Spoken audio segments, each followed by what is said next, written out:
कुछ तो बताओ, चैप्टर के नाम से आइडिया होगा। एलिगेशन एंड मिक्सचर मतलब चैप्टर का नाम क्या हुआ? कोई भी दो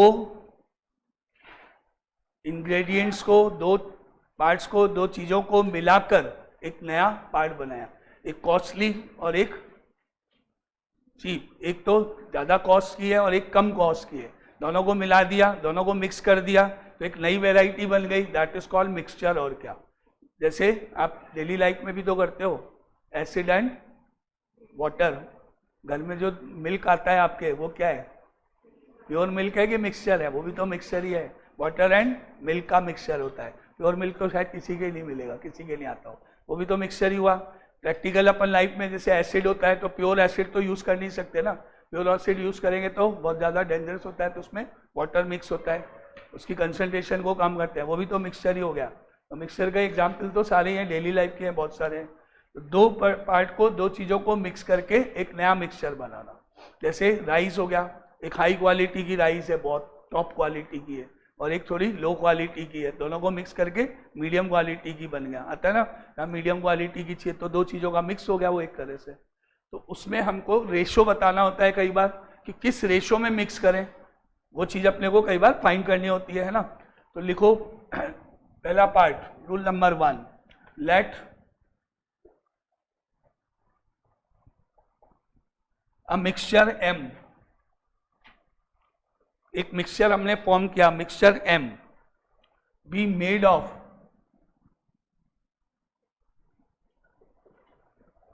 of two ingredients M1 and M2। एक मिक्सचर M फॉर्म करा जो कि दो इंग्रेडिएंट्स M1 और M2 को मिक्स करके बनाया जा रहा है, दो पार्ट को, जैसे हाई क्वालिटी और थोड़ी सी लो क्वालिटी को मिक्स करके मीडियम क्वालिटी का कोई बना है, जैसे मिल्क एंड वाटर, जैसे मिल्क एंड वाटर है ना। तो made of two ingredients M1 and M2, let the quantities of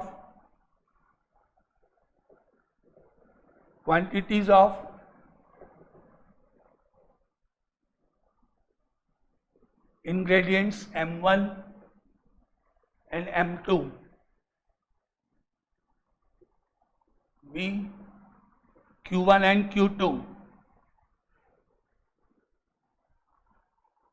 मतलब जैसे मिल्क और वाटर का है, तो मिल्क तो हमने ले लिया suppose 5 litre, 5 litre that is Q1। Water ले लिया, बोलो 5 लीटर मिल्क लिया तो वाटर कितना होगा? 1 लीटर, 2 लीटर। ऐसा तो नहीं कि बहुत ज़्यादा ले लोगे, फिर तो मिल्क तो नज़र ही नहीं आएगा, पानी पानी नज़र है। कम प्योर चीज़ तो ज़्यादा लेनी पड़ेगी ना, और जिसको डाइल्यूट कर रहे हैं, जो वाटर डाल रहे हैं, वो कम होगा, तभी तो वो दिखेगा कि हाँ भाई मिल्क है, ये लगेगा तो सही कि मिल्क है, नहीं तो पानी पानी नज़र है। तो अगर मिल्क ले लिया 5 लीटर तो वाटर ले लिया मान लो 1 लीटर, तो यहाँ पे Q1 क्या हो गया? 5 लीटर हो गया उस एग्जाम्पल की तरह। Q2 क्या हो गया? 1 लीटर हो गया। M1 क्या हो गया? मिल्क। M2 क्या हो गया? वाटर।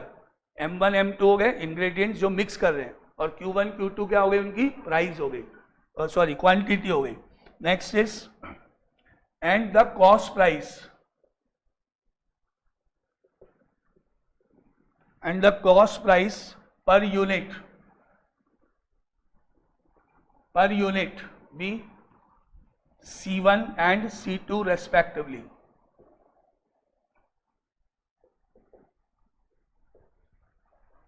और जो M1 है, इंग्रेडिएंट M1 है, उसकी purchasing price, cost price C1 rupees per unit है, पर केजी या पर लीटर जैसा भी। उसको अगर हमने परचेज किया तो उसकी प्राइस कितनी है?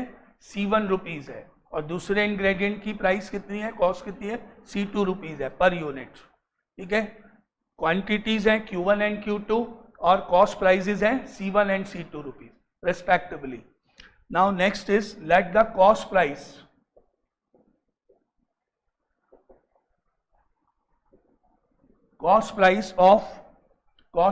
per unit,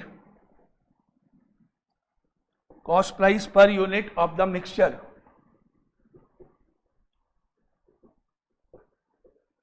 cost price per unit of the mixture M, be, C for cost, M for mixture. C M क्या डिनोट करता है? Cost price of the mixture per unit. जैसे फॉर एग्जाम्पल आपने सपोज करो कि 50 rupees per KG की rate से कोई राइस परचेज किया, और 30 रुपीज पर केजी की रेट से कोई राइस परचेज किया। मान लो ये आपने 5 केजी परचेज किया, मान लो ये आपने 3 केजी परचेज किया, तो ये हो गया C1, ये हो गया C2, ये हो गया Q1, ये हो गया Q2। ठीक है, तो अगर आपने 50 रुपीज की रेट से 5 केजी परचेज किया तो टोटल कॉस्ट कितनी हो गई? 250 रुपीज हो गई, 50 इंटू 5। और 30 रुपीज की रेट से अगर आपने 3 केजी परचेज किया तो कितनी हो गई कॉस्ट? 90 रुपीज हो गई। दोनों को मिक्स कर दिया, दोनों को मिला दिया, मिक्स कर दिया, तो टोटल प्राइस कितनी हो गई? 340 हो गई। कितने केजी की है ये? कितने केजी की है ये? 8 केजी की है। 5 + 3, अरे जल्दी आया करो, रोज बोल रहा हूं। 5 + 3 8 केजी की है ये, 8 केजी की है। कितने केजी की है? 8 केजी की है। तो 1 केजी की कितनी हुई? 340 डिवाइडेड बाय 1 केजी की कितनी हुई? 340 डिवाइडेड बाय 8, क्योंकि ये 340 रुपीज हो गई टोटल प्राइस। कितनी क्वांटिटी की? 8 केजी की। 5 + 3 8 केजी की, तो 1 केजी की कितनी हुई? 8 4 जा 32 और 20, 8 2 जा 16 और 5 कितनी हुई? 340 डिवाइडेड बाय 8, क्योंकि 1 केजी की निकाल रहे। 5 + 3 8 हो गया, तो इस तरह से आया 1 केजी की। तो ये जो 1 केजी की प्राइस है ये मैंने काय से डिनोट किया हुआ है? CM, मिक्सचर की cost price per unit. Mixture की cost price per unit. 50 rupees की रेट से 5 केजी, तो 250 तो आपको वहां पैसे खर्च हो गए आपके। 30 रुपीज की रेट से 3 केजी आपने परचेज किया, 90 वहां खर्च हो गए आपके। तो टोटल आपका खर्चा हो गया कितना? 340 रुपीज, और आपको मिला कितना? 8 केजी। 340 में 8 केजी, तो आप क्या बोलोगे? 1 केजी कितने का हुआ भाई मिला के मिक्सचर का? 340 डिवाइडेड बाय 8 जो भी आया। तो अब समझो ये क्या है? C1, C2, Q1, Q2, और ये जो आया ये क्या है? CM, मिक्सचर की कॉस्ट प्राइस है। यहां तक समझ में? मिक्सचर की कॉस्ट प्राइस है ना। तो अभी ये जो सिंबल्स हैं ये इसको डिनोट करें आपके यहां पर एग्जाम्पल के रूप में। अब ये बताओ कि इस सारी जो भी मैंने अभी किया वही का वही स्टेप मैं कर रहा हूं। अब ये बताओ मुझे कि कॉस्ट प्राइस ऑफ M1 कितना हुआ?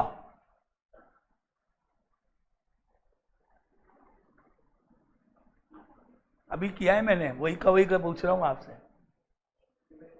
कॉस्ट प्राइस ऑफ M1 कितना हुआ? M1 की पर यूनिट की कॉस्ट प्राइस कितनी है? C1। कितनी क्वांटिटी आपने परचेज करी है उसकी? Q1। For example 50 rupees 5 kg, तो कॉस्ट प्राइस निकाली थी ना मैंने उधर। अभी कितनी हुई बताओ? That is equal to C1 into Q1। यही आया। अब ये बताओ कॉस्ट प्राइस ऑफ M2 कितना हुआ? C2 into Q2। अब ये बताओ कि cost price of mixture M कितना हुआ? C1 Q1 plus C2 Q2।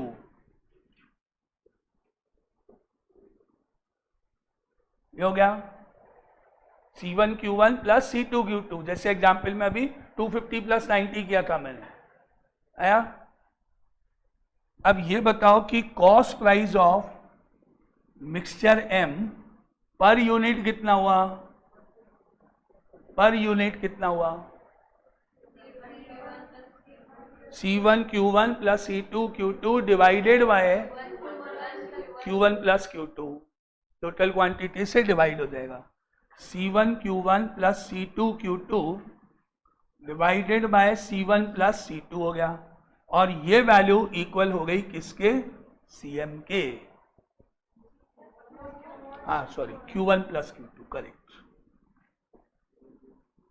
और ये वैल्यू इक्वल हो गई किसके?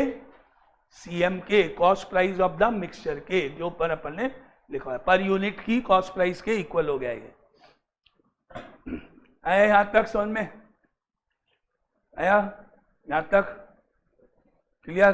अब मैं इसको डिनोमिनेटर को करो आप उधर क्रॉस मल्टीप्लाई, तो C1Q1 plus C2Q2 is equal to CMQ1 plus CMQ2 हो गया। आप इसको C लिख लो भले, CM का C कर दो, CQ1 प्लस CQ2 हो गया, क्रॉस मल्टीप्लाई, C मान लेते हैं उसको, सिंबल को C।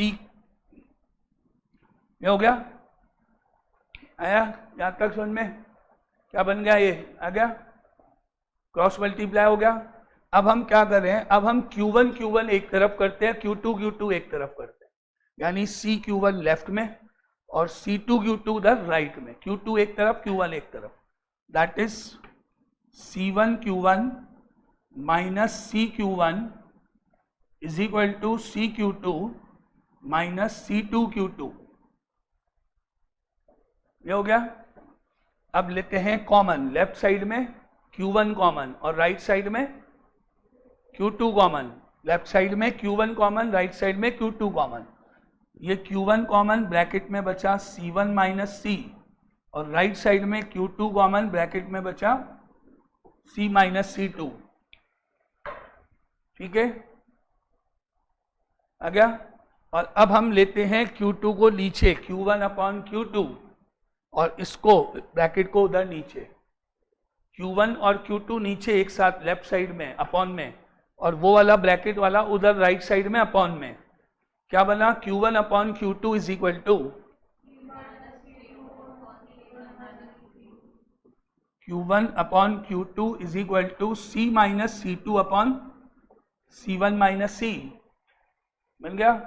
क्या मालूम पड़ गया कि इंग्रेडिएंट्स को M1 M2 को किस रेशो में मिलाया जाए, वो रेशो हमको पता पड़ गया, 5:2 या 2:1 या जो भी है, किस रेशो में मिलाया जाए वो हमको रेशो यहाँ पता पड़ गया है। Q1 अपॉन Q2 क्या डिनोट करता है? उन इंग्रेडिएंट्स को किस रेशो में मिलाया जाएगा, मिक्स किया जाएगा।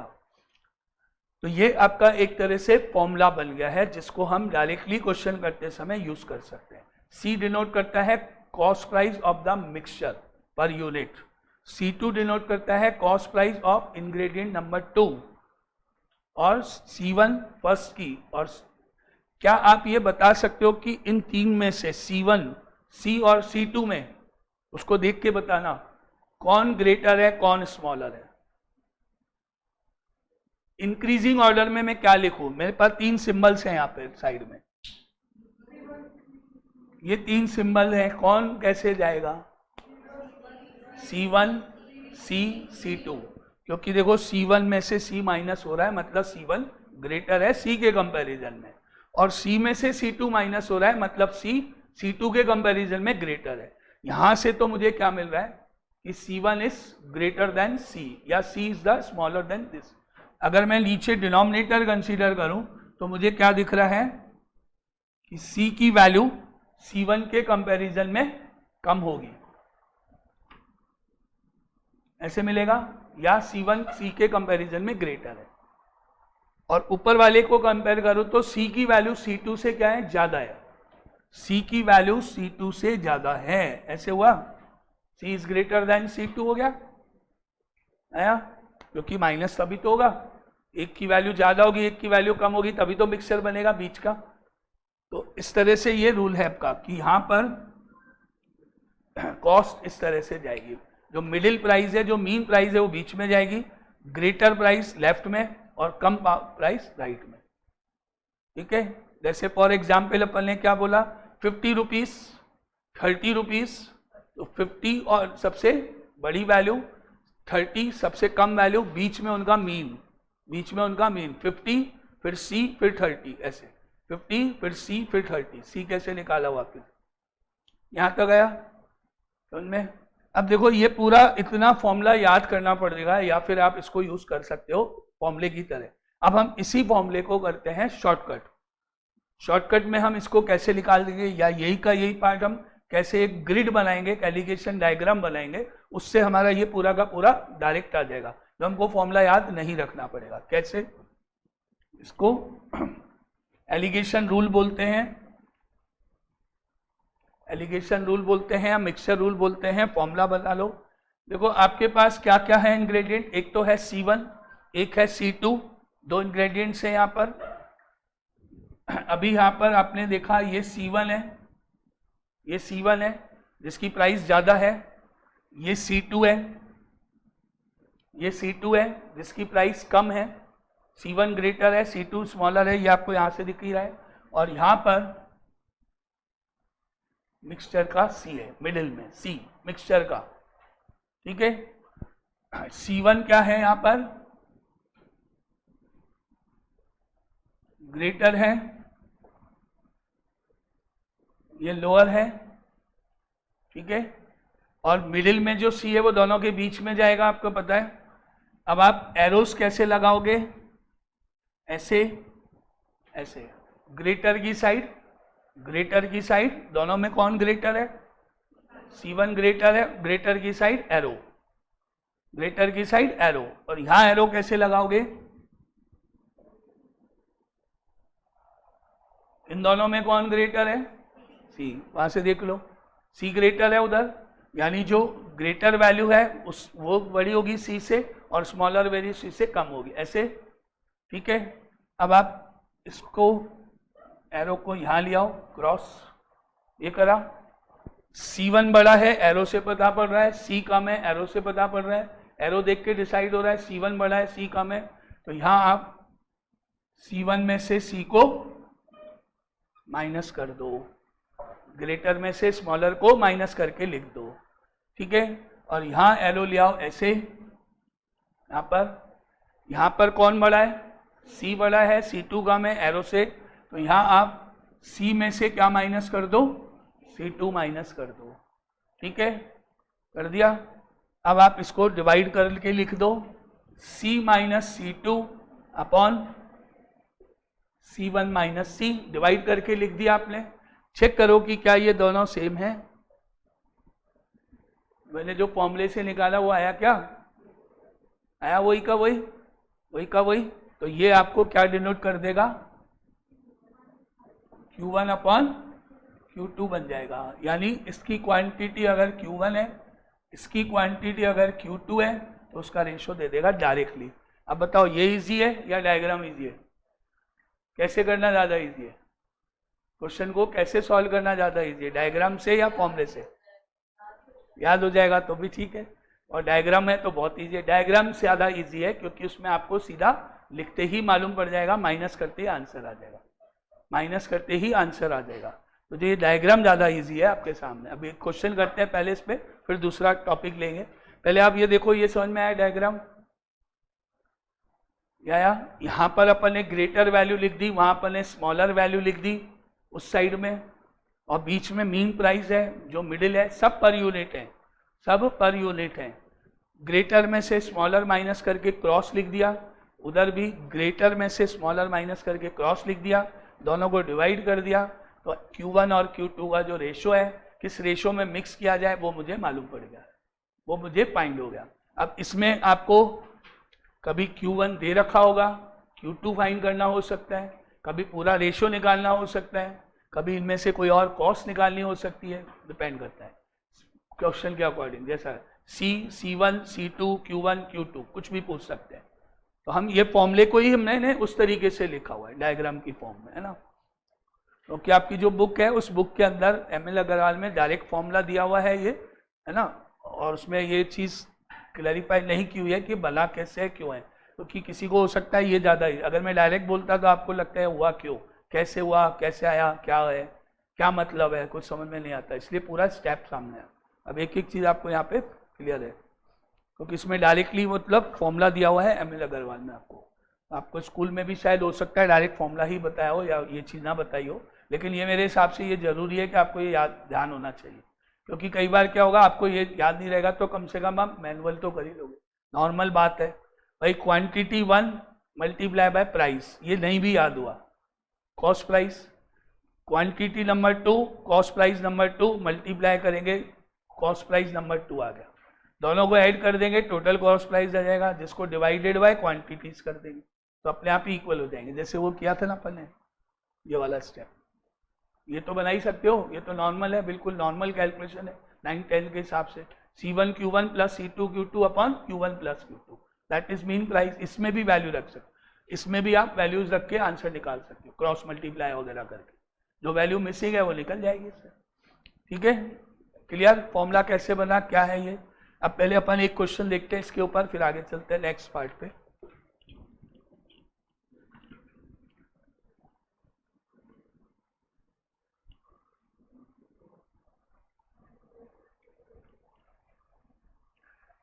एक क्वेश्चन देखते हैं इससे इसी पे, जिसको आप डायग्राम की से कोशिश करना करने की। जैसे example number 1, in what ratio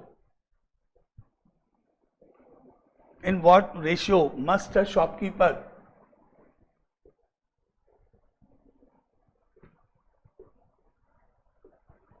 shopkeeper mix two types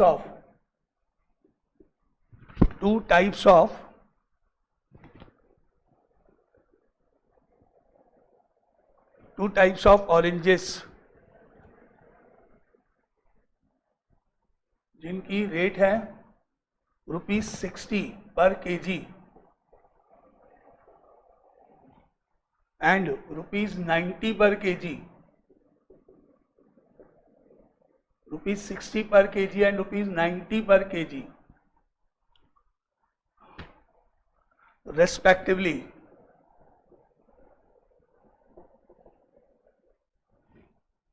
so as to get a mixture at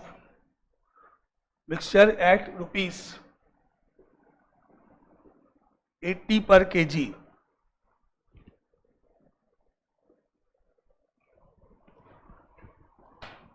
diagram से करने की कोशिश करेंगे अपन, है ना, फॉर्मूले की कोशिश नहीं करेंगे। तो अभी आप यहां पर लिखो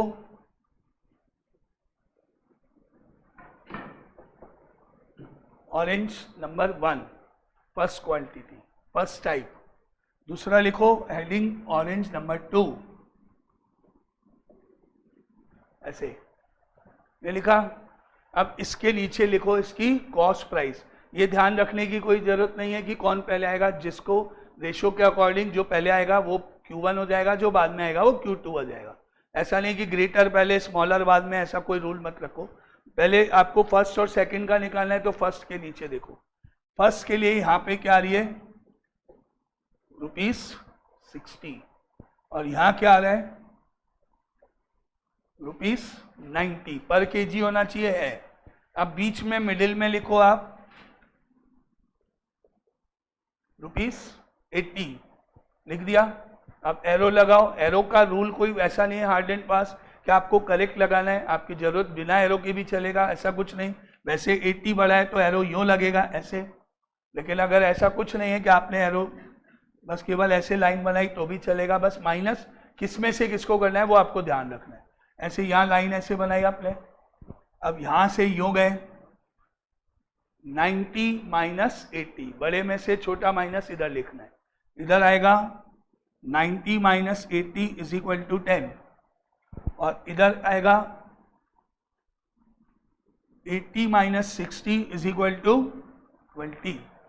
हो गया, आया। अब रेशियो लिखना है Q1 upon Q2 is equal to 10 upon 20 that is 1/2। Answer is 1:2। 1:2 ratio में इनको मिक्स किया जाएगा, जिससे जो मिक्सचर बने उसकी प्राइस 80 रुपीज हो जाए। हम चाहते हैं मिक्सचर की प्राइस 80 रुपीज़ हो जाए, तो मिक्स कैसे करेंगे? 1:2 रेशियो। 1 kg तो 2 kg, 2 kg तो 4 kg। फर्स्ट की जितनी क्वांटिटी उसका डबल सेकंड की क्वांटिटी। आया समझ में? डायग्राम से बहुत इजी है, बिल्कुल सिंपल है। डायग्राम से आप ये फॉर्मूले से करोगे तो मेरे ख्याल में ज़्यादा लेंथी होगा, शायद ये ज़्यादा इजी है, वो फॉर्मूला ज़्यादा इजी लग रहा है। ठीक है, वैसे करो।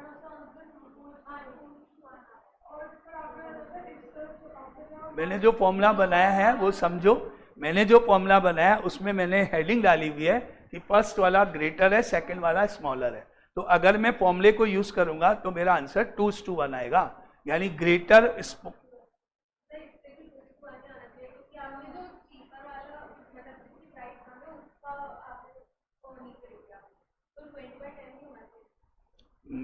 इसका आंसर हुआ जैसे भी आपने किया 20/10 हुआ, मान लेता हूं।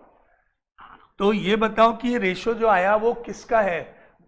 बताओ ऊपर क्या है, ऊपर क्या है, ग्रेटर या स्मॉलर? चीपर है ऊपर, या ऊपर क्या है? ओके, और नीचे क्या है? नीचे क्या है? ग्रेटर वैल्यू ना। आ गया? 2:1 हो गया, हो गया, हो गया। पूछा क्या है? ग्रेटर अपॉन चीपर पूछा है कि चीपर अपॉन ग्रेटर पूछा है? पहले कौन दे रखा है? पहले कौन दे रखा है क्वेश्चन में, ग्रेटर या चीपर? 60 और 90। तो पूछा क्या है आपको? चीपर अपॉन ग्रेटर पूछा है। यहाँ भी आपका वो आंसर है, 2:1 हो गया आंसर। तो फिर लेकिन यहाँ तो 1:2 आ रहा है, तो क्या मतलब मिस्टेक हुई इसमें? तुमने कैसे किया वो बताओ पहले। डायग्राम से किया, ओके। तो डायग्राम में सबसे पहले यहाँ क्या लिखा? ओके 90, ये 90। अभी पहले मुझे यहाँ पे कुछ लिखना है, चीपर लिखना है या ग्रेटर लिखना है वो बताओ। यहाँ क्या लिखूं? 60, और ब्रैकेट में क्या लिखूं? ठीक है, ये हो गया।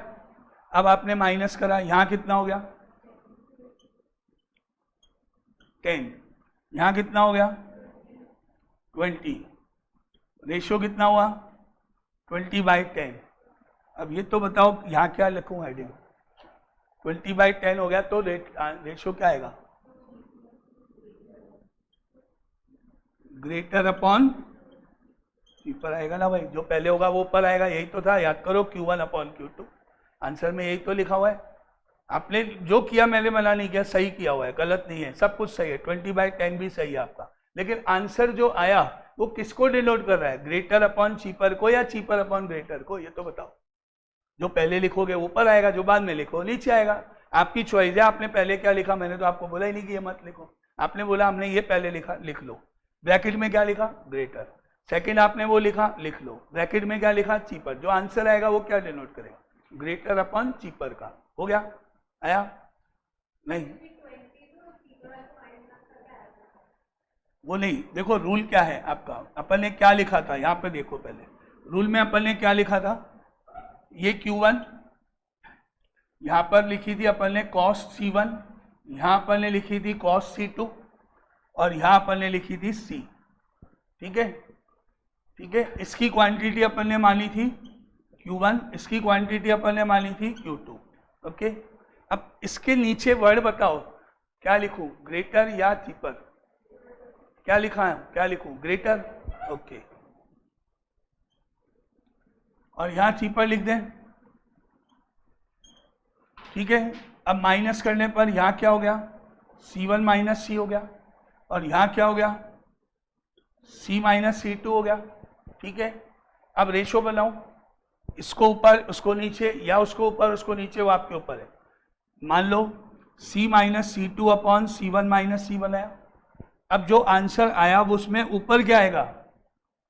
ग्रेटर, यानी Q1। ऊपर क्या आएगा? ग्रेटर ना भाई, जो यहाँ लिखोगे वही तो आएगा, Q1/Q2 ही तो आएगा। आपकी चॉइस है, मैं ये नहीं कह रहा आप ऐसे लिखो। अगर आपने बोला हम तो ऐसे लिखेंगे, C1 minus C upon C1 लिख दो, आपकी चॉइस है, कोई गलती नहीं। अब ऊपर क्या आएगा वो तो डिसाइड करो। चीपर अपॉन ग्रेटर, यहाँ आ गया, यहाँ आ गया। अब आपसे पूछा क्या है, अगर ये पूछा है तो यह आंसर, उल्टा पूछा है तो उल्टा कर दो। ये समझ में आया। अब एक बार वापस चलते हैं इस क्वेश्चन पे। यहाँ पे मुझे एक क्वांटिटी लिखनी है, मेरे पास दो है, 60 और 90। आपकी चॉइस है, मैं क्या लिखूँ बोलो, आपके ऊपर छोड़ दिया। 60 लिखूँ कि 90 लिखूँ? 90 इधर, 60 उधर, ओके। ये 90, ये 60। अब यहाँ पे मेरे को वर्ड बताओ, ग्रेटर लिखूँ क्या लिखूँ? और यहाँ पे फी पर लिख दूँ, ठीक है। मिडिल में 80 माइनस, तो 90 माइनस 80 10, और माइनस तो 80 माइनस 60 20 हो गया, हो गया। अब मैं क्या लिखूँ, 20/10 लिखूँ कि 10/20 लिखूँ, वो भी आपके ऊपर छोड़ो, आपकी मर्जी है, जो मर्जी है लिखो। बोलो 20/10 नहीं होंगे, एक ही होगा, मैं बता दूँ। आप पहले बताओ, अभी यहाँ तक समझ में आया? पहले बताओ यहाँ तक समझ में आया वो वाले एग्जाम्पल में? अब मेरे को ये बताओ 20/10 लिखूँ कि 10/20 लिखूँ? चलो मैं दोनों लिखता हूँ। एक बार मैंने 20/10 लिख दिया, लिख दिया। अब हेडिंग डालो, 20 पे क्या लिखूं और नीचे क्या डालूं, हो गया। अब मैंने मान लो 10/20 लिख दिया, 20 पे क्या लिखूं और 20 पे क्या लिखूं, ठीक है। ये देखो यहां तक आया। अब आपने लिखा 20/10, 20 ऊपर से पकड़ो यानी ग्रेटर, 10 ऊपर से पकड़ो यानी चीपर, तो जो रेशो बना वो बना ऐसे। अभी आपने लिखा 10/20, 10 ऊपर से पकड़ो, 20 ऊपर से पकड़ो, ठीक है। नहीं, ऊपर वाला, यहां से ऊपर जाएंगे, यहां से। अब आप चेक करो कि क्या आंसर डिफर कर रहा है, क्या आंसर सेम है कि डिफर है? सेम ही तो है भाई। यहाँ पर क्या है, ग्रेटर अपॉन चीपर है, 2:1, वहां पे चीपर अपॉन ग्रेटर है, उल्टा ही तो है, बात तो एक ही है ना। अब आपको पूछा गया है, उसके हिसाब से आंसर लिखो। नेचुरली जो फर्स्ट होता है वो ऊपर जाएगा, जो सेकंड होता है वो बात, तो फर्स्ट इधर सेकंड उधर, जिससे first upon second direct answer. अब तो समझ में है तुम्हारे को? क्लियर? आपकी मर्जी है, मैं नहीं कह रहा आपको, जिसको जहां जैसे लिखना है लिखो। आप इधर 60 लिख दो, उधर 90 लिख दो, आपकी चॉइस। इधर 90 लिख दो, उधर 60 लिख लो, आपकी चॉइस। आंसर जब निकलेगा तो इस वर्ड को ऊपर लिखना है, उस वर्ड को नीचे लिखना। जो आपने पहले लिखा है वो ऊपर, जो बाद में लिखा है वो नीचे, बस सीधी बात है। आप कैसे भी करके देख लो, कैसे भी, जितने भी तरीके आपको लगे। एक और देख, इसको ऐसे देखो, मान लेते हैं अपन ने यहाँ 60 लिख दिया, यहाँ 90 लिख दिया, 60 90 लिख दिया, है ना। 60 को फर्स्ट मान लेते हैं, 90 को सेकंड मान लेते हैं, फर्स्ट सेकंड। 60 Q1 है, 90 Q2 है, ये लिखें, ठीक है। तो यहाँ पे क्या लिखूं, Q1, और यहाँ पे क्या लिखूं, Q2, ओके। मिडिल में क्या लिखूं, 80, माइनस करके यहाँ क्या आएगा 20, यहाँ क्या आएगा 10, रेशो क्या हुआ 10/20, 10/20, 10 कहाँ से आया, 10 कहाँ से आया, 20 कहाँ से आया, किसका रेशो बना, Q1/Q2। पूछा क्या है, Q1/Q2 पूछा है या Q2/Q1 पूछा है? जो पहले है वो पहले आएगा ना, इसमें यही तो लिखा है, so as to get a mixture in what ratio must a shopkeeper mix two types of oranges first and second। आप फर्स्ट एंड सेकंड का रेशियो बनाओगे यानी Q1/Q2 बताओगे। बता दिया आपने आंसर, आया कितना आया, 1:2 आया, आ गया। अब दूसरा तरीका करते हैं। अब हमने यहाँ पे लिखा 90, यहाँ पे लिखा 60। अब 90 के नीचे मेरे को Q1 लिखना है कि Q2 लिखना है, क्या लिखना है, Q2, सेकंड वाली बात हो रही है। 60 के नीचे Q1 लिखना है, बीच में 80 लिखना है। 90 में से 80 माइनस 10, 80 में से 60, 20, रेशो बनाऊं 20/10 बना। 20 के ऊपर क्या है, 20 के ऊपर क्या है, 10 के ऊपर क्या है, यही है, यही है। Q2/Q1 आया, 2:1 हो गया, पूछा गया है Q1/Q2 पूछा है, उल्टा कर दो। अब बताओ मेरे को कि आंसर दोनों डिफर कहाँ से आएंगे? जो ये करेगा वो भी तो 1:2 बोलेगा, वो जो करेगा वो भी तो 1:2 बोलेगा, कैसे डिफर आएंगे बताओ? बात तो एक ही हुई। अब पूछा जो है उस, अबे आप किसी ने ये मेथड अप्लाई करा, बिल्कुल सही करा, कोई गलती नहीं करी। आंसर तो जो पूछेगा उसी हिसाब से लिखोगे। आपने 2/1 निकाल लिया तो 2/1 थोड़ी लिखोगे, क्योंकि Q1 पहले Q2 बाद में, आपने उल्टा लिखा हुआ है। आप आंसर को उल्टा भी तो करोगे बाद में, रिवर्स। तो ऐसे कर लो तो भी सही है, ऐसे कर लो तो भी सही है। अब आया समझ में? तो हमेशा क्या करेंगे, जो पहले दे रखा है वो पहले लिखेंगे, जो बाद में दे रखा है बाद में लिखेंगे। चीपर और ग्रेटर का कोई रोल ही नहीं है, अपन करेंगे ही नहीं, जरूरत ही नहीं अपने को सोचने की कौन चीपर है कौन ग्रेटर है। माइनस तो वैसे ही दिख जाएगा आपको कौन से करना है। हमेशा Q1/Q2 का आंसर देगा ये रेशियो जो है। क्या रूल बनाओगे, जो पहले है वो पहले लिखो, जो बाद में हो बाद में लिखो। हो सकता है पहले चीपर हो बाद में ग्रेटर हो, या क्वेश्चन में, या हो सकता है पहले ग्रेटर हो बाद में चीपर, उससे अपने को क्या फर्क पड़ने वाला है? अब तो क्लियर? और कोई डाउट, और कोई तरीके से बताऊं? Clear, final? कैसे भी कर सकते हो, आपकी चॉइस है ना। तो ये फर्स्ट क्वेश्चन आया, बहुत इजी है, डायग्राम से बनाएंगे तो, है ना। जो पहले दे रखा है उसको पहले लिख लो, जो बाद में दे रखा है उसको बाद में देख लो, बस। फिर आपका आंसर गलत नहीं होगा। नहीं, डायग्राम से करेंगे सारे। बुक में ये डायग्राम गिवन है, फॉर्मूला नहीं गिवन है। बुक में बहुत सारी चीजें हैं। बुक में आपको ये भी मिलेगा कि इसमें है ना, इसमें ये लिखा मिलेगा आपको, शायद पता नहीं इसमें, कि हमेशा ऊपर क्या है, चीपर ऊपर होना चाहिए और जो ग्रेटर है वो बाद में होना चाहिए, एक ये रूल है इसमें। मैंने बोला ऐसा कोई रूल नहीं है, आपकी चॉइस है, आप कोई भी पहले लिख लो। अभी आपने देखा दोनों तरीके करके बताया मैंने, आंसर से कोई बुक में है कि भाई पहले चीपर और वो, तो एक तो ये भी याद रखना पड़ेगा, कोई जरूरत नहीं है। जो पहले लिखा है वो पहले, जो बाद में लिखा है बाद में, बात खत्म। तो पहले जो लिखा है वो Q1, बाद में जो लिखा है वो Q2, जो आंसर आएगा वो Q1/Q2 है। अगर पूछा Q2/Q1 है तो बाद में उल्टा कर देंगे ना, क्वेश्चन को पढ़ लेंगे क्या पूछा है। जनरली तो क्या पूछा जाएगा, पहले जो आएगा वो पहले, Q1/Q2 ही तो पूछा जाएगा, लैंग्वेज तो ऐसी बनेगी ना। तो अपन बस सीधा रूल बनाए, पहले जो है वो पहले लिखो, बाद में जो बाद में। काय को इतना सारी याद रखने की कोशिश करें। देखो सेकंड क्वेश्चन करो, अब और clear. The cost price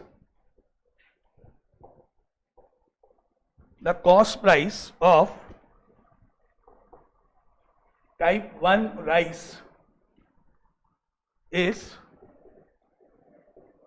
₹60 per kg and that of type 2 is ₹80 per kg if both types of rice are mixed in the ratio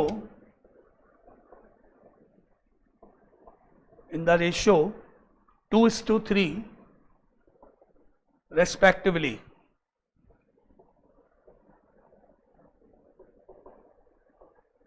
Then find the price per kg of the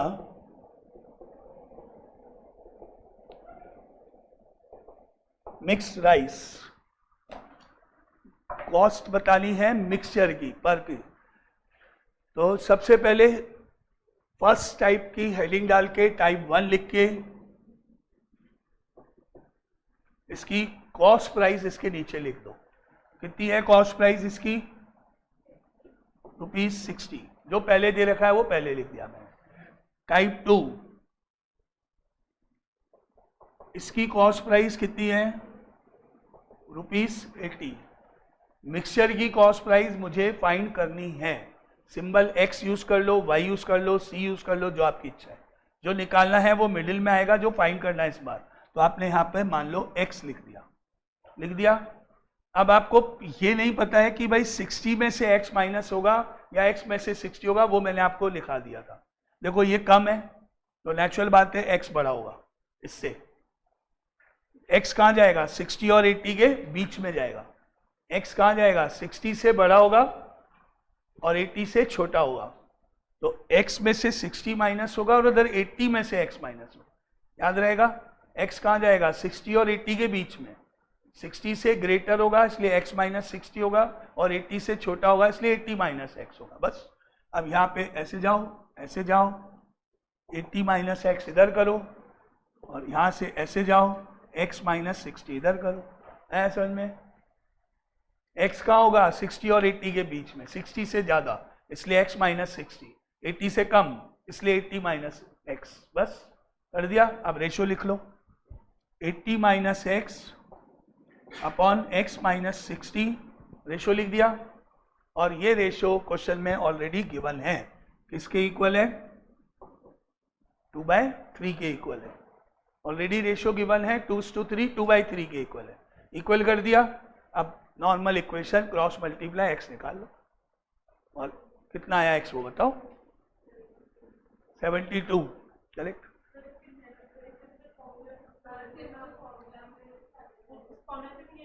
एक ही बात है ना, मैंने कबूल। आप diagram नहीं बनाना चाहो formula रख दो, एक ही बात है वो तो।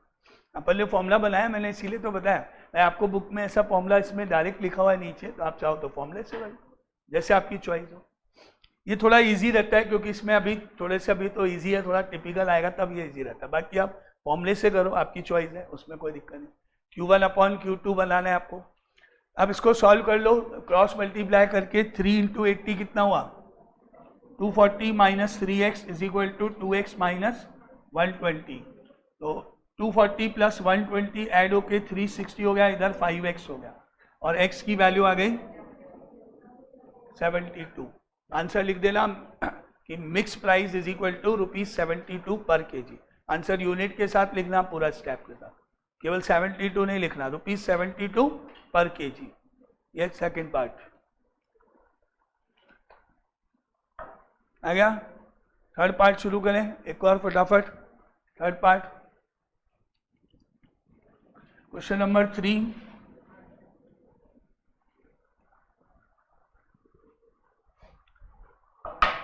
इजी है, इजी है, ये इजी है, टफ है? इजी है, फटाफट हो जाएगा। Now third is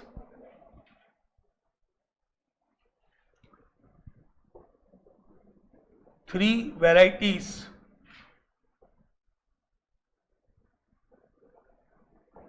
A, B and C, A, B and C of tea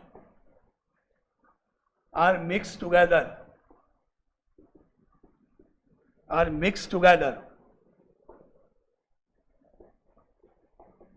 in the ratio 1:1:3, 1:1:3 respectively.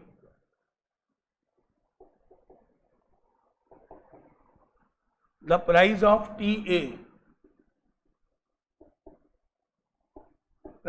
TA is rupees 127 per kg and that of TB is rupees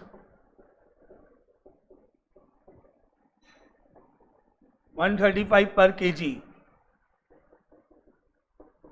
If the price of the mixture is rupees 152 per kg, then find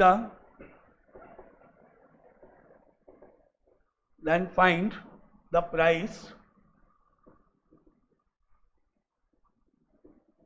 per kg of TC,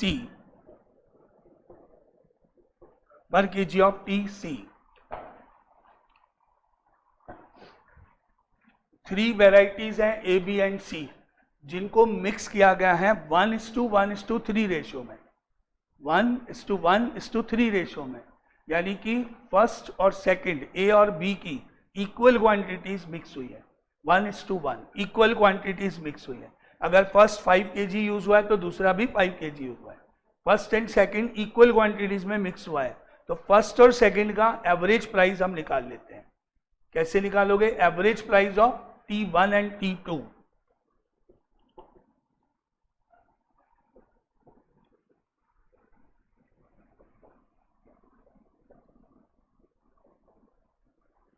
average price of TA and TB is equal to, क्योंकि दोनों equal prices में mix हुए हैं, equal ratio में, तो 127 plus 135 divided by 2।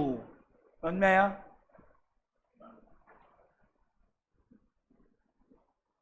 समझ में आया? इक्वल रेशियो में डिवाइड हुआ है, इक्वल रेशियो में 127 प्लस 135 डिवाइडेड बाय 2।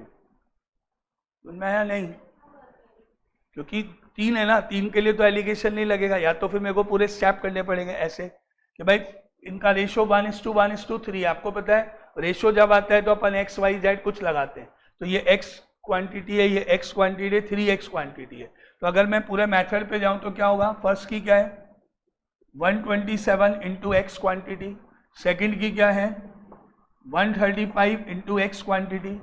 थर्ड की मालूम नहीं है, मान लेते हैं y। क्वांटिटी कितनी है? 3x डिवाइडेड बाय सारी क्वांटिटी का सम x प्लस 3x। ये हो गया। ये क्या बनता है? मीन प्राइस बनती है, दैट इज इक्वल टू 152 हो गया। ऐसे करेंगे, मैनुअली करेंगे तो स्टेप पूरा स्टेप वाइज जैसा करते हैं। अब आप x और यहाँ से x काटोगे, यानी अभी ऊपर तो आपका देखो x कॉमन आ रहा है, क्या बच गया? 127 प्लस 135 प्लस 3y अपॉन में ऐड करो, कितना हो गया? 5x। x से x कट गया और इज इक्वल टू 152 बचा है। अब आप y निकाल लो, ऐसे कर लो, एक ही बात है। अब 5 उधर इंटू कर दो, इन दोनों को ऐड करके माइनस कर दो, 3 से डिवाइड कर दो। एक तो तरीका ये मैनुअल हो गया, जैसे अपन फॉर्मूले में गए। 3 है तो 3, रूल तो वही है ना, cost price quantity, cost price quantity, cost price quantity upon में total quantity is equal to mean price. यही तो रूल है, ऐसे तो निकालते हैं। बिल्कुल कर सकते हैं ना, क्यों नहीं कर सकते भाई? पहला क्या है? Price quantity, price quantity, price मालूम नहीं है, क्वांटिटी अपॉन में क्या है? टोटल क्वांटिटी, रेशियो वाला पार्ट, x प्लस ये वाला। ठीक है? या फिर यो कर सकते हो, और इजी करना है तो 1 प्लस 1 2, 2 प्लस 3 5। नीचे आप सीधा 5 लिख दो, नीचे आप सीधा 5 लिख दो, ऊपर आप क्या लिख दो? 127 into 1 plus 135 into 1 plus x into 3 या y into 3 divided by 5 is equal to so on. खत्म, डायरेक्ट लिख दो, काटना तो है, x तो कटेगा ही ना, बात तो एक ही है। मतलब मैं यहाँ क्या करूँगा? और कम करना है तो इंटू 1, यहाँ क्या करूँगा? इंटू 1, यहाँ क्या करूँगा? इंटू 3, और नीचे क्या करूँगा? रेशो का सम करके 5, तीनों का सम करके 5। नाउ y निकाल लो, इजी और इजी है। तो आपको चाहिए तो एलिगेशन मत लगाओ, आप ये मेथड लगाओ। अब देखो, बताओ कितना आंसर है इसका सॉल्व करके? 166। हाँ करेक्ट। तो भी ऐसे भी, तब वो इजी है, वो कर लो। ये भी लगा सकते हो आप, तो ये लगा लो, ये लगा लो, एक ही बात है भाई। लॉजिक जो है ना, आप लॉजिक पकड़ो, बेस पकड़ो। मैंने जो एलिगेशन का जो ग्रिड बनाया, ये फॉर्मूला बनाया, जो डायग्राम बनाया, वो बना कैसे, वो समझ लो। वो समझते ही आपको सारे क्वेश्चन इजी लगेंगे। वो समझोगे नहीं कैसे बना, तो फिर आपको थोड़ा लगेगा हर क्वेश्चन में। 3 के लिए भी बनेगा, लेकिन एट ए टाइम 2 के लिए। पहले मुझे फर्स्ट सेकंड की मीन निकालनी पड़ेगी। फर्स्ट सेकंड की मीन निकालने के बाद जो आएगा वो, और थर्ड की मीन निकालूंगा, वो भी बता दो। पहले ये हो गया। अब अगर मैं जैसे ये कर रहा था कि एवरेज निकालूं दोनों का, इक्वल क्वांटिटी तो एवरेज निकालें दोनों की, कितना हो गया? 131 आ गया। अब डायग्राम कैसे बनाएंगे? ये जो आपका एवरेज आया वो लिखा, ये बचा हुआ थर्ड, वो थर्ड है, अब ये एवरेज है, 1 + 2 कर देते हैं। यहाँ पर आपका 131 आ गया, ये तो आपको फाइंड करना है, क्वेश्चन में लिखा हुआ नहीं है, मालूम करना है। और जो मिडिल प्राइस है वो कितनी है? वो 152 है मिडिल प्राइस आपकी। ठीक है, इसकी क्वांटिटी कितनी है? 2 है। 1 और 1 2 मिला के आया, ये दो जनों का मिला के। इसकी क्वांटिटी कितनी है? 2 है। और इसकी क्वांटिटी कितनी है? 3 है। ठीक है, निकाल लो। अब क्या करेंगे, आपको पता है कि 131 और 152 में से 152 बड़ा होगा, तो 152 में से 131 सब्ट्रैक्ट करो, 21 बचा। और इधर आपको पता है 152 x बड़ा होगा, x माइनस 152 करो, दोनों को डिवाइड करो, x माइनस 152 अपॉन 21, रेशो कितना है 2/3 है, रेशो कितना है 2/3 है, इक्वल टू 2/3 करो, नाउ सॉल्व कर लो, x आ जाएगा। एक ही बात है, आपके ऊपर है कि आप कौन सा मेथड यूज करना चाहते हो। डायग्राम करो, डायग्राम सही है, ऐसे करो, ऐसे करो, ऐसे में दोनों तरीके से डायग्राम करोगे तो एट ए टाइम 2 चलेंगे, इसलिए पहले आपको मीन प्राइस फर्स्ट सेकंड की निकालनी है, फिर थर्ड के साथ जाएगा, और इसमें आप एक साथ तीनों का ले सकते हो। क्लियर, क्लियर, कैलकुलेशन आप कर लेना, टाइम हो रहा है। बाकी क्लियर ना, मेथड दोनों मेथड, डायरेक्ट भी और डायग्राम भी, दोनों कैसे भी करो आंसर सेम आएगा।